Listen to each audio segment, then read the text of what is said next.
Hello, hello, meus queridos e minhas queridas. Tô com essa voz fanha aqui, mas tô aqui, ó, firme e forte com vocês. Segundona, hein? Não poderia ficar ausente, tinha que estar aqui, presente, amor, pra gente conversar, pra eu ajudar você, que eu sei que de repente o final de semana foi turbulentinho, preocupante, não foi assim, de tanto relaxamento. Então, fiz questão, mesmo fanha, estar aqui com vocês hoje. Final de semana eu tava baqueadinha, tava de cama, gripe me pegou pesado aí, felizmente não é, também tô com saudade, Carol, felizmente não é Covid, foi só uma gripe forte e tá tudo bem, tá bom? Seguinte, ó, escolhi como tema pra hoje, um temaço, né? Todo mundo pergunta sempre e as minhas shelfinhas lindas, maravilhosas já até montaram, fizeram uma reunião aí semana passada pra falar sobre. E eu quero começar com vocês hoje sobre alguns autores como Steve Blank, como Adam, mas principal, pra gente falar sobre modelo de negócio. Aqui no Brasil é muito comum a gente ver empreendedores que falam simplesmente, poxa, eu quero empreender. Eu tenho de repente um espaço em casa, ou eu tenho um tempo ocioso, ou eu tenho uma certa habilidade em alguma coisa, ou existe uma demanda aqui no meu bairro, no meu condomínio, na minha cidade, enfim, eu vou empreender. E aí não faz ideia do que é o modelo, por exemplo, do Business Model Generation, não tem ideia do que é um Canvas, não tem ideia de como se prototipa um negócio inovador, enfim, simplesmente faz, né? E aí a coisa tá dando certo, tá ganhando um dinheirinho lá, vai andando, e aí chega uma ideia, chega um momento que aquilo ali dá uma engasgada, ele não vai adiante, ele para ali. E aí a pergunta é, o que fazer quando isso acontece? E por que não já começar o teu negócio com uma modelagem, uma prototipagem melhor? E caso você já tenha um negócio, por que não também fazer essa prototipagem enquanto o teu negócio já está andando, é o famoso trocar pneu com o carro andando, tá? O que eu vou falar para vocês aqui, pessoal, é algo que as gerações mais novas de empreendedores, né, quando vão criar as startups, elas pensam bastante sobre isso, usufruem muito dessa metodologia. Mas imagina o seguinte, há um tempo atrás, muitos empreendedores eles eram incentivados para desenvolver um plano de negócio toda vez que eles pensavam em criar uma empresa nova ou um produto novo. Nossa, tive uma ideia genial de produto, pum. Nossa, tive uma ideia genial de empresa, eu vou prestar tal serviço, pum. O que acontecia? Era básico. Cara, tive uma ideia fantástica. Virava pra Letícia, imagina, né, uns anos atrás. Letícia, tive uma ideia incrível, vou criar uma empresa e tal, uma escola de inglês para aviação. Aí a Letícia virava pra mim e falava assim, Aline, mas você já tem um plano de negócio? Aí eu falava, plano de negócio, Letícia? Não, mas será que isso realmente é necessário? Será que eu realmente preciso disso? Aí ela falava assim pra mim, lógico que é, Aline, pelo amor de Deus. Você não vê as estatísticas, você não acompanha? O plano de negócio é fundamental. Se não tiver um plano de negócio, pô, não vai dar um negócio, né? Você não vai, esquece, não vai dar certo, você não vai fazer a coisa acontecer, enfim. Aí eu falava, mas poxa, eu sei, mas aquele negócio chato, né? É repetitivo, é longo, só isso que eu posso fazer. Aí a Letícia falava, é a única opção, única, e é melhor, inclusive, né? Não tem outra. Importante que você faça aí no mínimo aí 30 páginas, ideal 50, 60, quem sabe, mais os anexos, hein? Então capricha, boa sorte. Aí eu, tá bom, obrigada pelo conselho. E aí ninguém fazia. Não é assim? Ninguém fazia, porque ficava um negócio gigantesco. Só que imagina, você nem sabe se aquela ideia, aquele produto, aquela empresa sua vão pra frente. Imagina fazer um negócio com 60 páginas, mais os anexos, pelo amor de Deus. Imagina então se você tem 5 ideias de negócio, você vai montar um modelo de negócio gigantesco, de 5 ideias, de 10 ideias? Não vai fazer, esquece. Totalmente fora de mão. É óbvio que o que eu vou falar pra vocês aqui, gente, não é pra você deixar de analisar o seu mercado ou deixar de validar a sua ideia, não, muito pelo contrário. É pra você ganhar velocidade, pra fazer isso de uma forma muito mais moderna, muito mais prática e desenvolver o teu plano de negócio posteriormente, já sabendo que aquilo ali tem futuro, tá? Tem um autor maravilhoso chamado Steve Blank, que ele fala o seguinte, ó, o melhor para você testar suas hipóteses, depois que você constrói isso que eu vou te mostrar aqui, junto ao mercado, né? Então você constrói aquilo que eu vou te mostrar, testa com o mercado, Porque ele fala que nenhum plano de negócio ele resiste ao primeiro cliente. Então não adianta você construir um negócio gigantesco, monumental, e de repente ninguém quer. Então, constrói algo menor, quase que um mini plano de negócio. Eu vou te mostrar o modelo. Depois você coloca ele mais pra frente, tá bom? É palavras do Steve Blank. E aí veio um cara depois maravilhoso, chamado Alexander Osterwalder, não precisa saber esse nome bonito, chiquérrimo. E ele começa a desenvolver as teses de doutorado dele baseadas em cima disso, em plano de negócio. Será que as maiores empresas do mundo criaram um plano de negócio gigantesco para estar onde elas estão? Como é que uma grande empresa é estruturada? O que essa empresa grande faz? Ou como é que uma empresa ganha velocidade, ganha atração? Será que as maiores empresas começaram com planos de negócios muito completos? Ou será que elas começaram com modelos de negócios mais sucintos?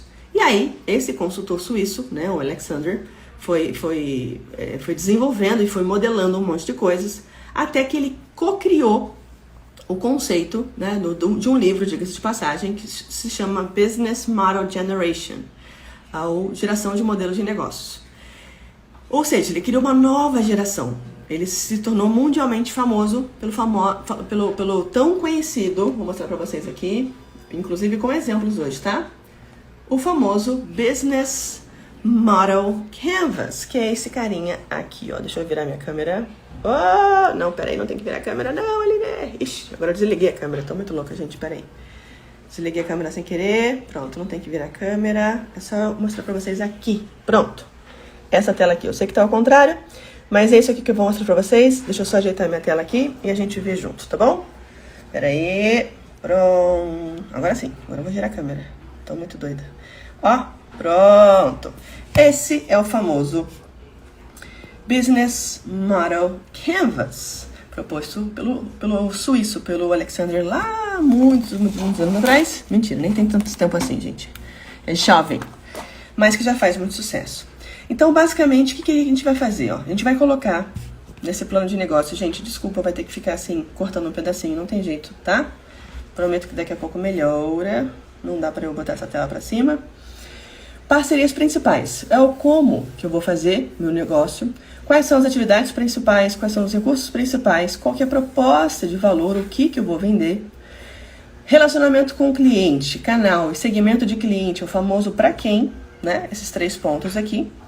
Fonte de receita e a estrutura de custos é meu famoso quanto. Então, repara, eu vou dividir entre como, o que, para quem e quanto. Tá? De novo, como, o que, para quem e quanto. Ou seja, eu tenho aí 5 níveis. Eu tenho 5 níveis, 5 divisões aqui. Dentro dessas 5 divisões, aí eu tenho subdivisões. Dentro do como, quem são os meus parceiros, quais são as minhas atividades principais, quais são os recursos tangíveis e intangíveis. Dentro do meu quê, logicamente, minha proposta de valor, eu posso colocar diferencial competitivo, eu posso colocar a necessidade de mercado, enfim. Depois, meu para quem, como é que eu vou me relacionar com os meus clientes, qual tipo de segmentação que eu vou fazer, quais são os canais de venda, como é que eu vou me comunicar, como é que eu vou me relacionar com eles, certo? E aí depois, quando eu falo de grana, que é o quanto, eu tenho tanto a minha estrutura de custos, quanto aquilo ali vai me custar, tempo, recursos tangíveis e intangíveis, né? Conhecimento, por exemplo, e aí as fontes de receita. Vou te dar um exemplo aqui, ó, do Business Model Canvas da Uber, olha que legal. Então a Uber, famosíssima, né? Certamente você conhece, tem aqui, de novo, ó, esse cantinho aqui é o que, certo? Isso aqui é o que.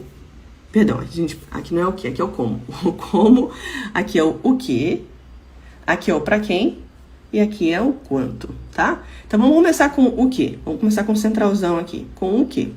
Qual que é a proposta de valor da Uber, ó? Uma corrida customizada, sob demanda, conveniência e segurança. O que eles querem? Eles querem fazer uma geração de renda e uma flexibilidade sem chefe. Ué, Aline, mas a Uber tem 2 propostas de valor? Não tô entendendo por que a Uber tem 2. O que vocês acham, gente? Inclusive que elas são com cores diferentes aqui. Então, eu tenho 2 aqui em amarelo, eu tenho 2 aqui em verde. Por que será? Quem arrisca dizer?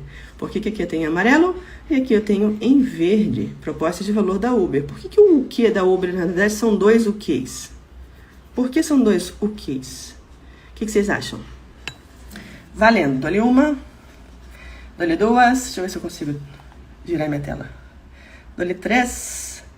Tem 2 segmentos de clientes, o motorista e o público. Muito bem! Tinha que ser uma chefinha. Muito bom, Ingrid, é isso aí. Carolzinha, é público sim, eu posso mandar pra vocês depois. Ingrid matou a charada. Eu ia virar minha tela enquanto vocês estavam acertando, mas é isso, tá? Então, a Uber, ela tem um negócio construído em cima de 2 públicos diferentes, certo? A Uber é uma plataforma. Então, ela fala de um lado com você que utiliza o aplicativo, você que é o passageiro, e do outro lado, eu tenho você que é motorista, certo? Então, para uma pessoa é a corrida, conveniência, segurança. Para outra pessoa é a geração de renda, flexibilidade, porque eu não tenho chefe. Esse é o que da Uber. Feito o quê? O que a Uber pensou? Como é que eu vou falar com essa galera? Quem que é essa galera? Para quem que é essa galera? Então, repara também, ó, que tá sempre segmentadinho. Aqui eu tenho passageiro, em amarelinho, e em verde eu tenho motorista. Passageiro, motorista, passageiro, motorista. Então, vamos lá. Ó, passageiro e motorista, certo? Segmentação de clientes. Passageiros, jovens, urbanos, renda média alta. Por quê, gente? Porque não é barato você ficar no Uber o dia inteiro pra lá e pra cá. O cartão de crédito te lembra isso quando a fatura chega. E os motoristas? Os motoristas trabalham, pelo menos era a ideia, né, da Uber no início, que fosse um cara que trabalhasse part-time, ou seja, um tempo parcial do dia dele para fazer uma fonte de renda extra. E, logicamente, que tivesse ali, pelo menos no ensino médio, foi como, gente, a Uber segmentou, eles targetearam, tá? Vou aportuguesar a palavra, targeteou a segmentação de clientes dele. Isso aqui é da Uber. Beleza? Como é que eles fizeram o relacionamento com o cliente? Com o passageiro, segurança, privacidade e preço. E com o motorista, transparência e oportunidade. Que canais que eles utilizam ainda, né, diga-se de passagem, para falar com essa galera? E aí eu tenho também a segmentação. Deixa eu parar meu tripé aqui, que eu tô com a mão cansada já. Canais. Para quem é motorista, marketing digital e descontos, promoções. O tempo inteiro que você tá ali passageiro. Toda hora que você tá num aplicativo, você tá de um bairro pro outro, você tá, de repente, até usando o Waze, sei lá. Você tá em algum canal ali e aí chega uma propaganda para você com desconto e promoção da Uber. Dentro do aeroporto também, né? Acontece muito. E para os motoristas, principal, olha que interessante, cara, boca a boca. Por que boca a boca? Porque se eu, Aline, tô dentro desse perfil aqui, que a Uber pretende, de motorista, certo? Que terminou o ensino médio pelo menos, e eu tenho parte do meu tempo livre, ou seja, eu posso trabalhar como part-time. Se eu viro e conto, sei lá, pro meu irmão, pro meu vizinho, pro meu primo, pra alguém que mora perto de mim, enfim, para as pessoas que estão, que a gente chama de lookalike, né, que são pessoas parecidas comigo, com o meu perfil, eu tenho uma chance maior de viralizar a minha oferta, ou seja, a minha relação, né, minha de Uber com possíveis motoristas, tá? E, logicamente, marketing também. Repara que aqui não está só marketing digital, aqui está marketing mais amplo, porque marketing é um negócio gigantesco. O digital já é grande, imagina o marketing de uma forma geral, que eu tenho aí no mínimo 18 segmentações. Então, já falamos aqui do para quem, certo? Já falamos do o que é a proposta de valor, core business. Agora vamos falar um pouquinho sobre o como a Uber fez e faz hoje em dia. Quem são os parceiros chaves da Uber? Olha só, motoristas, restaurantes, parceiros de tecnologia, investidores e seguradoras. Ai, Aline, mas é tão óbvio assim? Gente, não é óbvio. É óbvio quando a gente vê alguém falando, né? Mas antes da gente pensar, imagina, a Uber foi um negócio totalmente disruptivo. Para eles pensarem que as pessoas estavam com o carro em casa parado, ocioso, assim como o Airbnb. Ninguém tinha pensado nisso antes, eles pensaram, pelo menos se alguém pensou, não pensou, estruturou, né, e ativou tão bem quanto eles. E aí, por que o motorista é parceiro? Porque se o meu motorista é meu parceiro, ele divulga bem, né, ele tá com um bom estado no carro dele, ele faz corrida e coloca lá em cima do carrinho dele, né, o logotipo da Uber, enfim. Ele é um bom marqueteiro, o famoso boca a boca funciona muito bem. Tanto é que, ó, o próprio boca a boca tá aqui como canal aqui como canal de divulgação da Uber, tá? Restaurante. Por que restaurante, cara, é uma boa? O que vocês acham? Por que restaurante é uma boa? Um bom parceiro para Uber?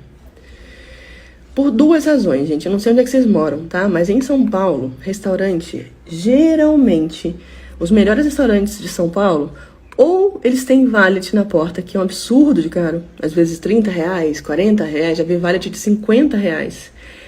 E também as pessoas têm dificuldade de estacionar, né? Enfim, às vezes não conseguem nem vaga na porta, então acaba tendo que deixar na mão do manobrista. E, obviamente, as pessoas, quando vão para restaurante na parte da noite, elas querem o quê? Beber, tomar um drink, tomar um vinho, comemorar alguma coisa. E se você bebe, não pode dirigir.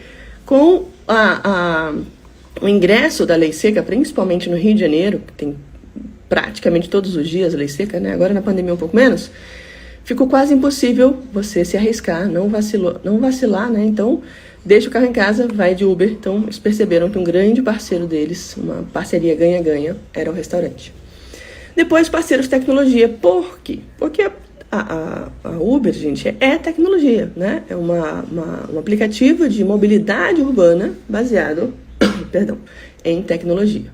E aí eles precisaram, obviamente, de investidores para colocar o Uber de pé e conversaram muito com as seguradoras também, para ver se as seguradoras davam um bom apoio, aí uma boa força para fazer aquele seguro mínimo lá que o motorista tem que ter em caso de colisão para ele, para o passageiro e para terceiros, tá?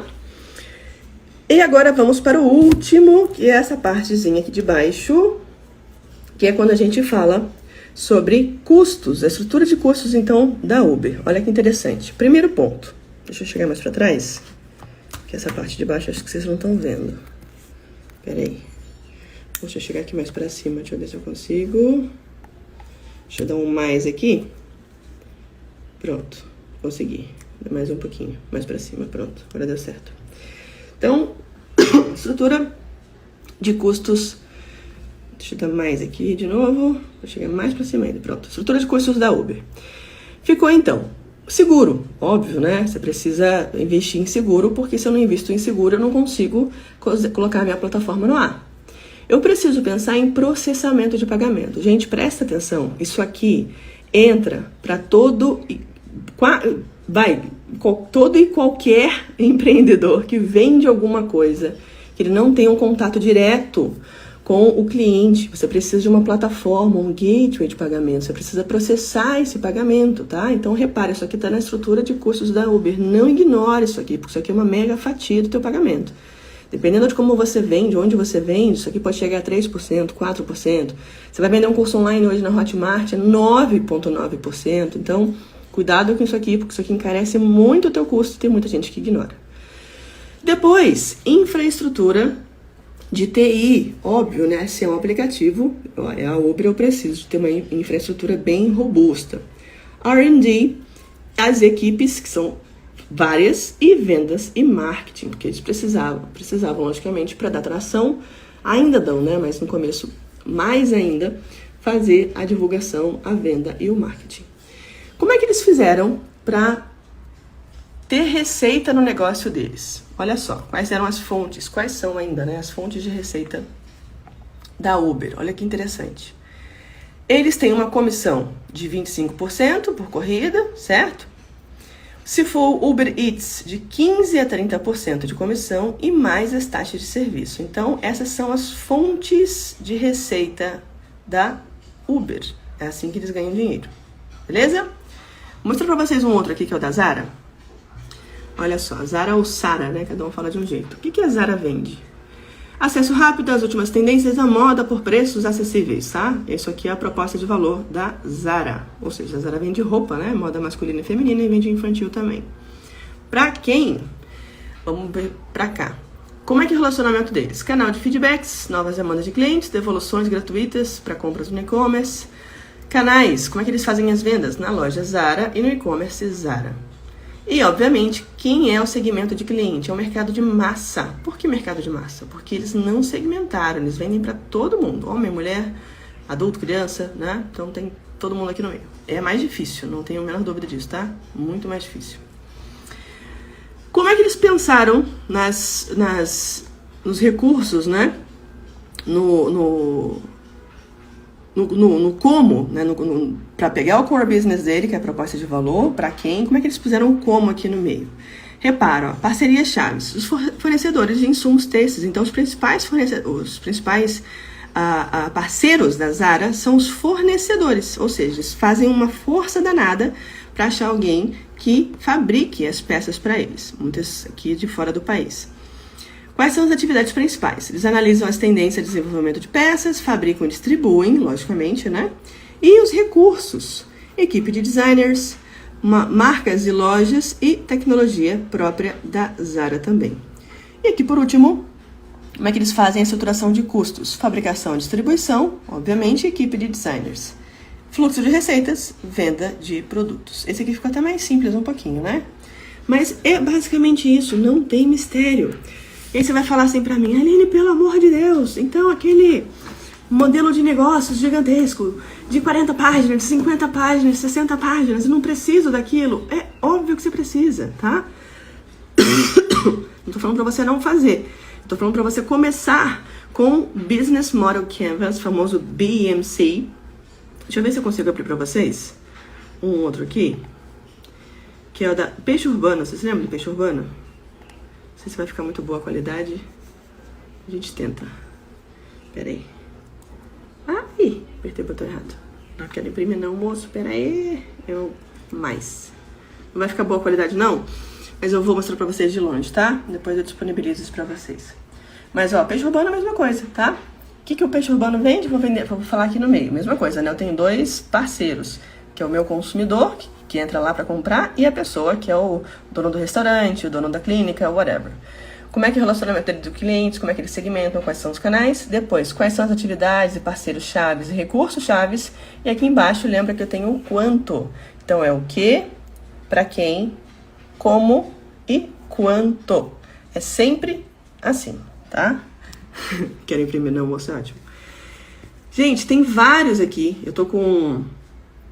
Achei uma apresentação de um professor querido aqui, que ele deixou um monte de exemplos desses abertos pra gente ver. É uma pessoa fofa, né? Uma pessoa do bem, uma pessoa do amanhã. Obrigada, viu? O Thiago Paiva disponibilizou pra gente aqui. Eu mando pra vocês depois, tá? Mando nos grupos de mentoria. Lelê só me lembra, porque senão depois a Letícia me mata, que eu dou as ideias aqui e depois eu não... deixo todo mundo com o cabelo em pé. Que eu falo, Aline, onde é que tava esse negócio? Pelo amor de Deus. Mas eu deixo vocês olharem. E tem o João Paulo Nogueira também, que colocou aqui um material dele, com 75 exemplos, gente, de modelagem e prototipagem de negócios. Muito legal, né? Ele fala um pouquinho sobre o Alexander, fala um pouco sobre... tem uma contribuição aqui do Marcos Hashimoto, que é professor da ESPM. Enfim, tem várias coisas legais. Eu passo pra vocês, não é meu, tá? Achei esse material na internet. E eu vou enviar pra vocês aqui depois. Beleza? Vamos ver quem mais quer entrar aqui comigo pra gente conversar. Pra gente bater um papo. Sabrina Moraes, tá na área aí, Sá? Quer entrar? Sá, se quiser entrar, vai ser um prazer falar com você. Sabrina Moraes, minha conterrânea. Dani Hurtado, se quiser entrar também conosco. Quem mais que tá aqui na área? Deixa eu ver. Quem tá aqui? Gente, quanta gente, que demais. Fico tão feliz com a presença de vocês, vocês não fazem ideia. Deixa eu ver mais quem tá aqui. Lelê, se quiser entrar aí também. Ingrid, se você quiser entrar. Carolzinha tá dando como enable. Deixa eu ver quem que é aqui. Edu Viana. Edu mandou solicitação. Vamos nessa. Minha chefe deixa, Letícia. É muito bom que sua chefe deixa. Vou mandar uma cartinha para sua outra chefe. Olá, Edu. Como vai? Tudo bem? Tudo, e você? Bem também, graças a Deus. De onde você fala, Edu? São Paulo. São Paulo? Tá friozinho aí, né? Pouquinho só. Você que gosta, tá um pouco. Eu não gosto não. Ó, minha garganta. Tem nem mais idade para isso. Para. Só tô me acertando aqui, que eu acabei de chegar do dentista. Vamos lá. Conte-me, Edu, o que você faz por aí de bom? Eu faço de tudo um pouco. Tô brincando. Bom, eu tenho uma bagagem, aí, uma experiência de alguns anos de indústria farmacêutica. E nos últimos anos eu acabei me aventurando aqui para trabalhar com cannabis medicinal. Não sei se conhece um pouquinho Uau. desse mercado. E é um mercado novo, assim, né? Todo mundo se estruturando, enfim. Então, um mercado que você tem um oceano azul de muitas oportunidades ali, mas de fato... Vou brincar com você, vou falar que é um oceano verde dessa vez. Então, justamente, é um oceano verde, né? Dá, Na verdade, é a próxima soja brasileira, digamos assim. Mas a minha parte é realmente a parte medicinal que eu trabalho, são os óleos, enfim, as cápsulas. E assim, o problema é que o mercado tem uma grande necessidade aí, que não é atendida, e pouca gente sabendo trabalhar nesse mercado ali, né? A verdade é essa, entendeu? As empresas são estruturadas, querem crescer no mercado, mas hoje nós temos no Brasil boa parte dos pacientes em associação de pacientes, né? Uma Abrace da vida. E então isso acaba impactando bastante no mercado para quem quer empreender ali realmente. Tá certo. Esse mercado, Edu, é um mercado lá fora. Eu acompanho muito mercado europeu, mercado norte-americano, asiático também, tendências, né? E a gente tem um impacto político, um impacto cultural, às vezes até religioso muito grande nos negócios em função das legislações serem muito pautadas nisso, né? Obrigada. Numa herança cultural que a gente tem do que aquilo que é moralmente ou eticamente correto para alguns continentes ou países e para outros não. Ontem eu recebi de alguém da minha equipe, nem lembro de quem foi, falando sobre um post falando sobre o uso da cannabis para prevenção de esgotamento, para prevenção de burnout, né? Sim, justamente. Foi quando eu conheci, na verdade, inclusive. E tem doenças que ela previne até a dor, não é isso? Muito. Dor, fibromialgia. Principalmente Alzheimer. Eu que trabalhei anos na Johnson como gerente de produto de um medicamento para Alzheimer, eu vou te falar assim, o resultado é sensacional, Aline. E como é que funciona essa aplicação, digamos assim? Então, o óleo, na verdade, sim, o grande problema quando a gente trabalha com a parte da saúde voltada como farma mesmo, a ciência é baseada em evidências ali, né, em estudos científicos e tudo mais. Aqui ainda, na verdade, nós temos pouquíssimos estudos, mesmo no Brasil como fora. Inclusive a Anvisa solicitou, né, nessa última RDC, para laboratórios que queiram trabalhar no Brasil, que evoluam e tragam esses estudos, então, também. Então, você tem uma gama ali de produtos isolado, que hoje é comercializado nas farmácias aqui no Brasil, e você também tem o produto com THC, com até 0,3%, que é o que é comercializado nos Estados Unidos. Na Europa, 0,2%. O pessoal fala que o THC é o que dá o barato, né? Então, assim, existe todo um tabu realmente em cima ali do THC. Mas, assim, se a gente pegar o mercado americano, de como é o produto hoje, ele é um produto de consumo. Então, você chega em qualquer lugar lá, você pega em qualquer lugar, você pega o produto e você consegue comercializar e usar o produto. Você tem ali alguns dispensários que aí, na verdade, você tem uma parte recreativa, mas na parte ali dos olhos, a parte medicinal, você trabalha muito nisso. Mas o que acaba pegando muito realmente é essa questão de não ter muita evidência científica. O que a gente pega, na verdade, são os resultados que os médicos acabam ali, que a gente chama, né, do uso... Isso porque, na verdade, tem na Constituição brasileira, na verdade, fala o seguinte, que qualquer produto, qualquer insumo que traga benefícios para os pacientes, eles têm o direito de adquirir isso para a sua vida. Então, o que acaba acontecendo muito é isso. O pessoal acaba usando, vê os resultados. Vou dar um exemplo aqui de Alzheimer. Então, tem aquele paciente na fase leve a moderada, que ele não tinha tanto resultado, e você tem as drogas hoje que são usadas, que você tem aprovação. Na verdade, ele está ali para tentar retardar a aceleração dessa doença. Eu estou falando dos atuais que existem hoje, que é a rivastigmina, donepezila, galantamina, Pfizer, Novartis e Johnson Johnson. Já a cannabis, quando a gente pega e aplica ela, né, o óleo ali, numa dose certinha para os pacientes, você vê os pacientes ali, às vezes, voltando o olhar, coisa que ele não tinha mais, e algumas perdas cognitivas que ele tinha ali, com esses inibidores, na verdade, que deixa de acelerar, com o óleo, a cannabis, o paciente volta a interagir um pouco mais. Então, eu tenho relatos de mães, de médicos aí mesmo, os médicos falando para mim, Edu, é sensacional, minha mãe não estava mais interagindo com os meus filhos, voltou a interagir com os meus filhos, diferente do que a minha mantina, você trabalhou muitos anos com esse produto, você sabe como que é.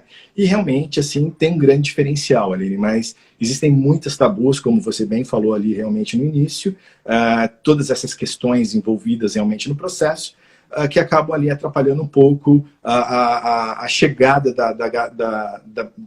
da cannabis medicinal, não só no Brasil, mas como no mundo todo, né? Com certeza. Eu tava olhando, falando com você aqui e olhando. Era um filme e era um menininho... ele tinha espasmos musculares, né? Tinha uma convulsão que era quase que uma... Não era um Parkinson, mas era uma doença forte, assim, era uma doença degenerativa, e a mãe dele entrou na justiça para poder ganhar o direito de comprar cannabis e ministrar para ele a medicação e tal. Isso foi já tem alguns anos. Ganhou, foi uma briga danada na justiça e tal, mas deu certo, ela conseguiu e ela tem, né, aprovação para poder fazer esse uso para o filho. São coisas muito complicadas, muito profundas da gente conversar e discutir, porque envolve aí uma galera do sou a favor, porque você pensa que de repente se você liberar, você diminui um pouco a questão do tráfico de drogas, da marginalização, né,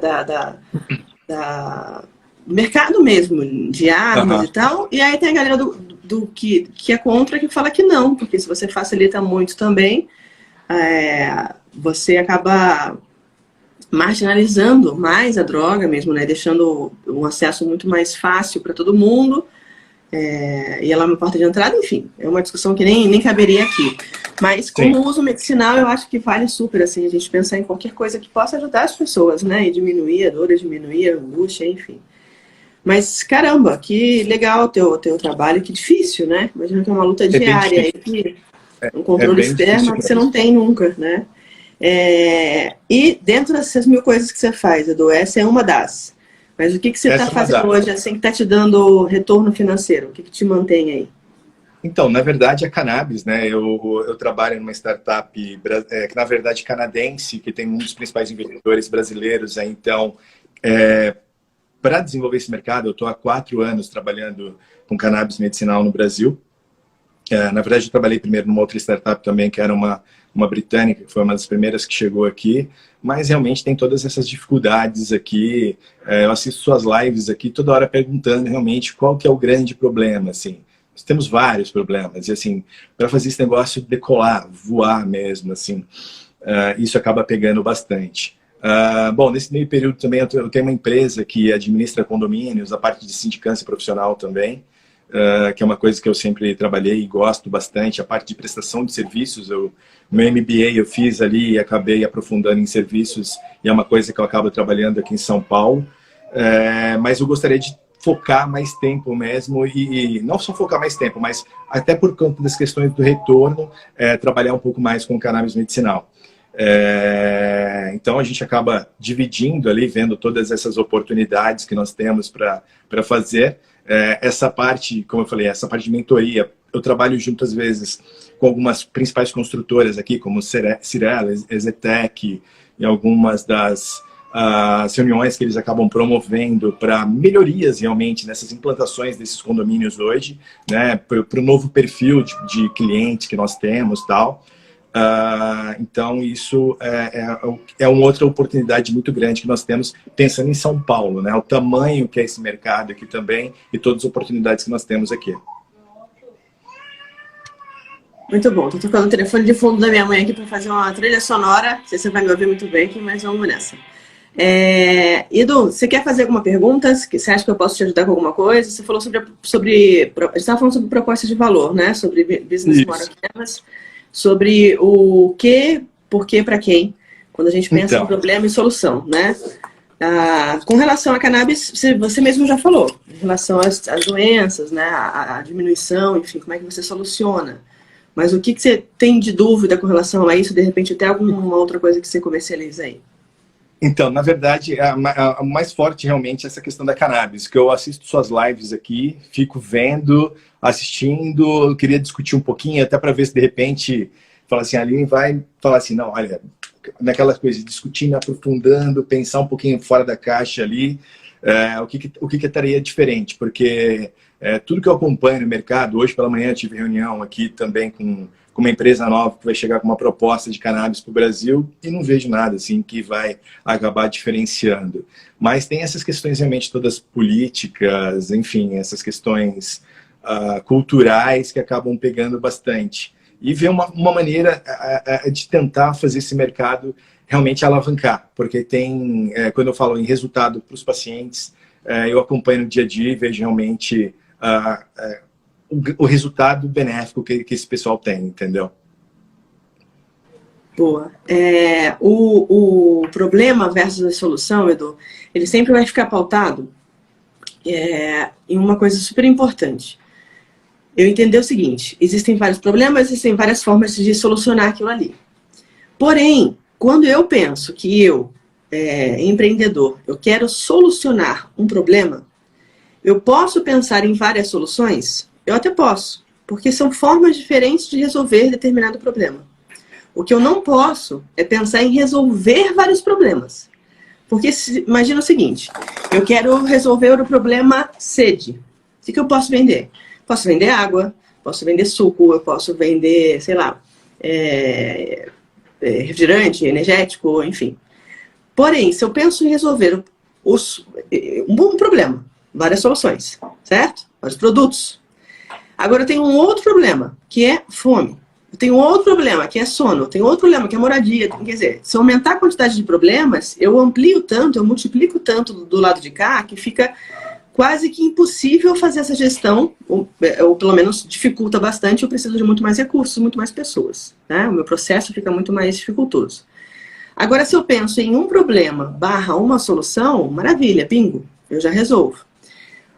Dentro dos exemplos que eu dei ainda agora, o problema que a Uber percebeu, um problema de logística, de transporte. As pessoas tinham dificuldade em se sentirem seguras dentro de um veículo cujo motorista elas não conheciam e, logicamente, não era prático você chamar, porque dependendo do lugar que você está, até em São Paulo, né, que é uma grande cidade, muitas vezes a gente precisa chamar um táxi, enfim, agora melhorou um pouquinho com os outros aplicativos que vieram depois. Mas era difícil, você vai falar, caramba, alguém conhece um ponto de táxi? Não, tem um ali na esquina. E você ligava para o ponto de táxi, não tinha nenhum taxista parado, não era assim? Então você tinha dificuldade de chamar. Então foi essa necessidade que a Uber percebeu, não no Brasil, né, no mundo, porque não começou aqui. Qual a solução que eles deram? Um aplicativo para você chamar um carro, um motorista pré-cadastrado, isso pensando no lado passageiro, não tem um lado motorista. No teu caso, quando a gente pensa de razões, de soluções, problemas versus solução, problemas, eu diria assim, os efeitos colaterais ou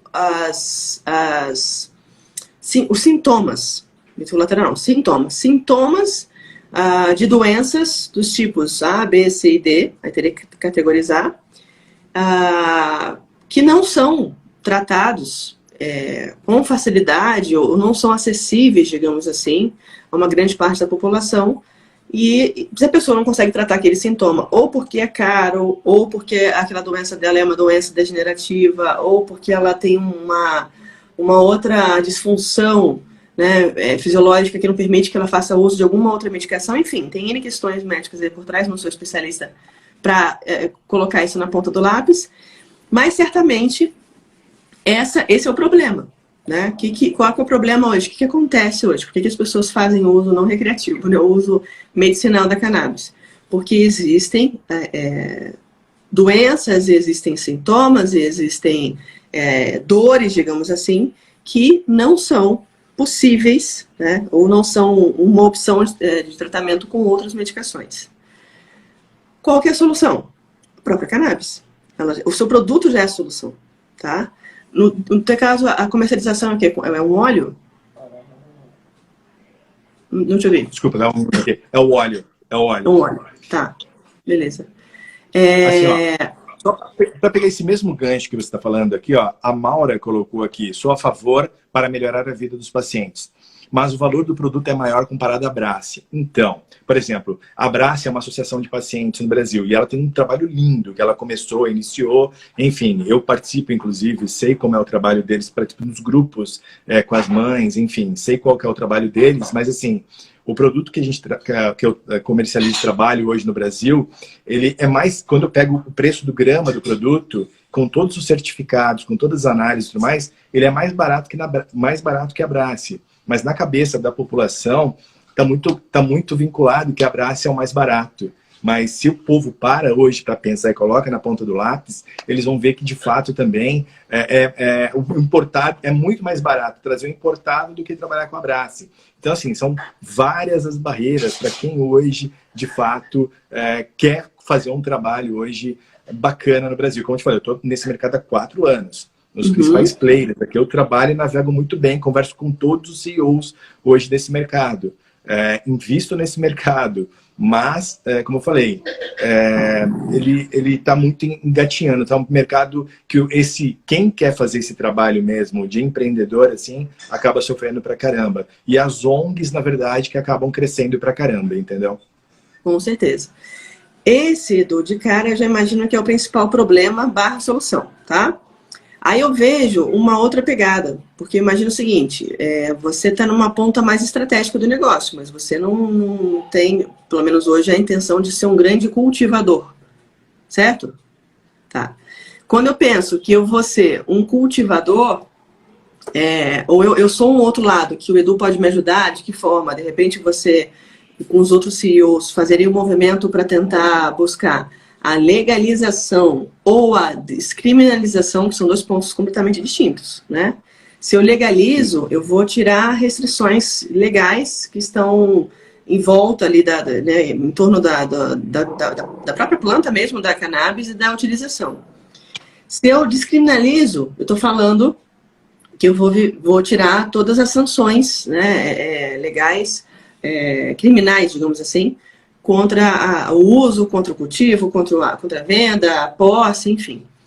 A descriminalização aqui no Brasil, eu acho ela muito mais difícil da gente conseguir alcançar. Mas, logicamente, se eu penso na legalização, né, igual a pessoa hoje que, de repente, quer ter, sei lá, um animal silvestre. Se a pessoa tem...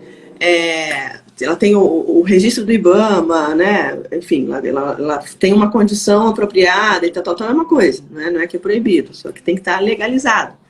Então, eu imagino que seja um esforço muito bacana também de fazer e pensar nisso, no produtor, né? Porque um vai precisar da ajuda do outro, certamente, né?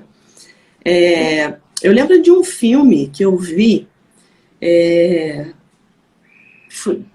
sei lá, a história deve ter mais ou menos uns 80, 90 anos, mais ou menos. E eles estavam fazendo uma marcha, né, para fazer a legalização da maconha e tal, mostrando que é uma planta muito anciã, né, com mais de 100 anos. E foi doido, porque ela era uma planta cultivada, comercializada, e aí, de repente, foi restrita, né, mas ela era planta então, na verdade, a história toda é assim, ó, se a gente pegar, ela vem da época do Egito, lá mesmo, antigo, tal. Tinha uma deusa chamada deusa Sechá, que era a deusa da sabedoria, e tinha em cima dela tinha uma folha, que era a folha da cannabis, do cânhamo, na verdade. E aí, assim, relata toda a história, inclusive na China antiga também, do papel, as cordas, tudo era feito do cânhamo, né? Nos Estados Unidos, até o final de 1800 ali, tinham várias plantações com esses cânhamos. Essa garrafinha que você pegou agora aí, quanto tempo ela demora para decompor? assim, muitos anos. Pois é, muitos anos. Assim, sabe quanto? Uma garrafinha dessa, fabricada com a fibra do cânhamo, ela demoraria 3 anos. Assim, o problema do cânhamo é que ele brigava também com o petróleo, logo no início no início da Revolução Industrial. E por isso que teve essa ruptura também. Historicamente, a gente tem que estudar tudo isso. As fibras também, o algodão. O algodão, ele é assim, o solo não precisa estar limpo, bonitinho para você fazer a plantação. Já o cânhamo precisa, ele precisa de um campo, de um terreno que não tenha pesticidas, um monte de coisa. Então, assim, ele é ecologicamente, assim, mais sustentável também, para fazer plástico, para material de construção civil, para roupas, enfim. Eu estava falando da questão do óleo medicinal, mas eu te abro o leque aqui de oportunidades que você tem. E comparado com a soja, eu falo para você, na verdade, seria um mercado melhor do que a soja para se trabalhar. Só que assim, quais são as grandes potências do mundo? A indústria farmacêutica, a indústria do petróleo. Então, como se briga também com essa indústria do petróleo, né, para tirar tudo isso? A gente vem acelerando essa questão toda sustentável, enfim, está trabalhando, mas ainda não tem grandes vantagens realmente nesse mercado. Se você pegar um dos filhos dos herdeiros, na verdade, da Coca-Cola, está investindo nisso agora. Mas, assim, a cannabis, o cânhamo, não é nada novo. Na verdade, é muito antigo. A questão é de como readequar esse mercado e, de fato, trabalhar com ele com inteligência, Aline. E assim, aí, lógico, tem aquela coisa. Antigamente, no final de 1800, para o cara tomar álcool nos Estados Unidos, tomar uma dose de uísque, o médico tinha que prescrever. Aí, em 1820, veio lá realmente a coisa do... o uso indiscriminado ali da maconha, né, pelos mexicanos, africanos também, eles usavam muito. O que o governo americano fez? Puf, uma regra, baniu. A ONU, que na verdade foi criada pelos Estados Unidos, foi lá e colocou ela na lista, considerada como uma droga tão perigosa quanto a cocaína. Então, assim, tudo isso vem na bagagem da questão realmente do cânhamo, né, da cannabis medicinal. Eu lembro que esse filme, interessante você falando, Edu, foi até uma questão pessoal para um integrante de um comitê, né, de prisão, de proibição das drogas, e ele induzia as pessoas a pensarem na época que a maconha ela, devia ser proibida porque ela induzia as pessoas à promiscuidade, total, ao isso crime, aí, enfim. Então ele foi uma coisa quase que pessoal assim, para entrar na perseguição da guerra, né? Aí envolve questão moral, envolve questão religiosa, envolve questão monetária, né? Porque foi o que você falou agora. Eu penso que a gente tem um poderio gigantesco aí em cima de petróleo, né? E as indústrias bilionárias e enormes, como as indústrias de álcool, as indústrias do tabaco, né? Que são provadas por A mais B, que são muito mais danosas, justamente por uma não educação, né, e orientação e um uso irrestrito, né? Apesar da lei dizer que a gente só pode consumir a partir dos 18 anos, mas você consegue ver criança hoje tranquilamente consumindo isso. E, se não me engano, pouco tempo depois, talvez uma década depois, não lembro, nesse filme, eles estavam falando que o álcool, que também tinha sido proibido junto com a maconha, ele voltou a ser permitido. Né? Não, e a maconha continua restrita. Teve um lobby muito forte na época, na verdade.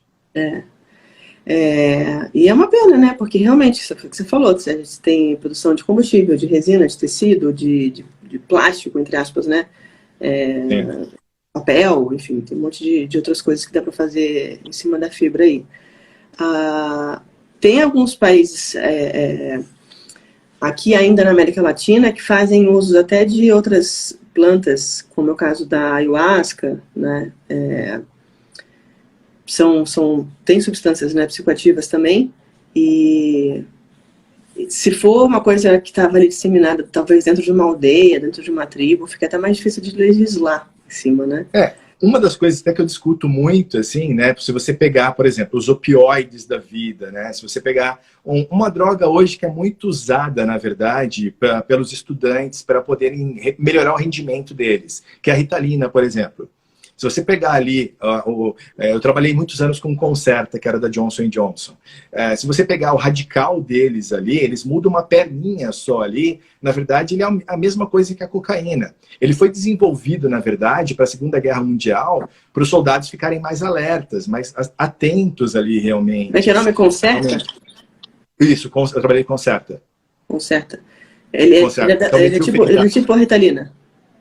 É Ritalina, só que ele tem uma cápsula diferenciada, que ele tem um sistema Aureus, que o paciente toma e ele não sente o efeito rápido, assim como a Ritalina. Ele fica por um período mais longo. Então, o paciente toma às 8 da manhã até às 17, 18 horas, ele vai ter a cobertura. A Ritalina, às vezes, o paciente precisa tomar 2, 3 vezes por dia o comprimido. Esse sistema Aureus é uma tecnologia avançada para que o paciente fique ali, então, principalmente o paciente que está na escola, ele tem uma cobertura maior. Aí é lógico, ele chegava às vezes em casa e ficava aprontando ali mais agitado, às vezes o pai queria dar um pouquinho mais ali também para a criança, a gente falava, então toma um pouquinho mais tarde, ele vai chegar um pouquinho mais alerta no colégio, mas aí tinha a questão da atenção dele.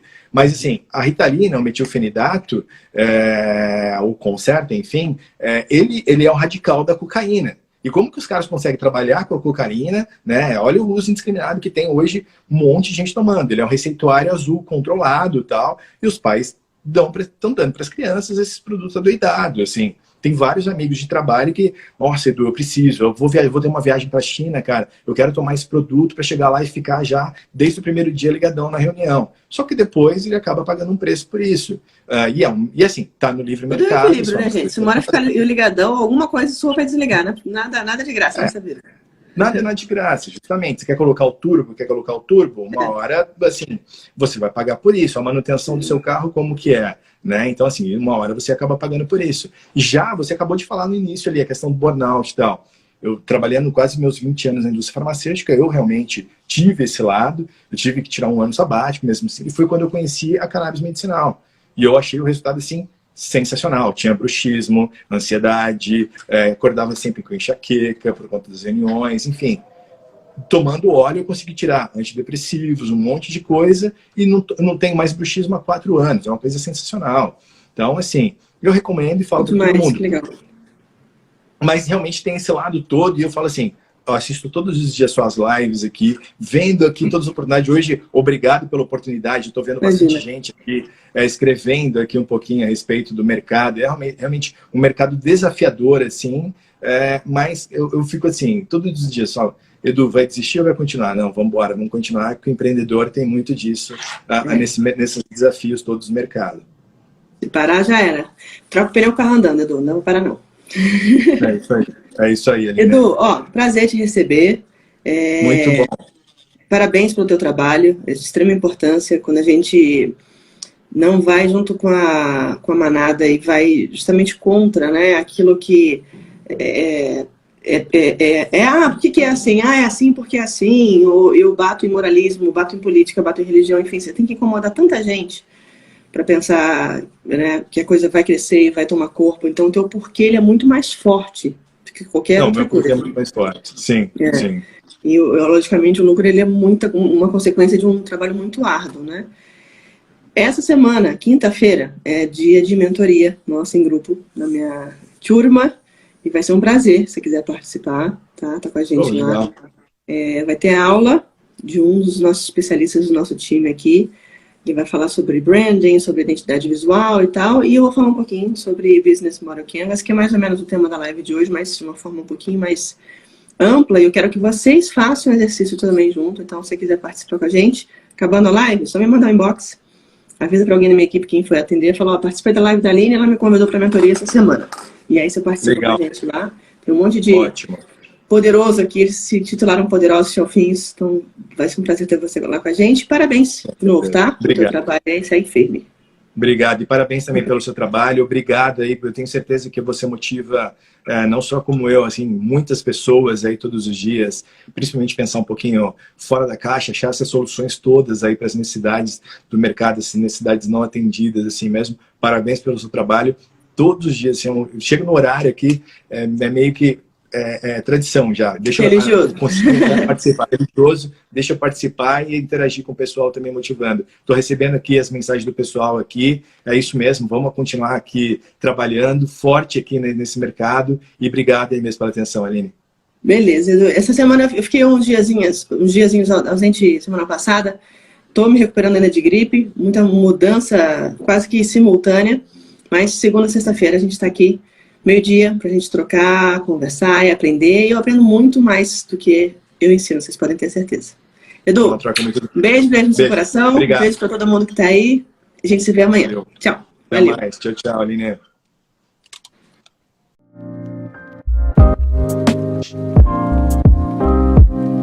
Thank you.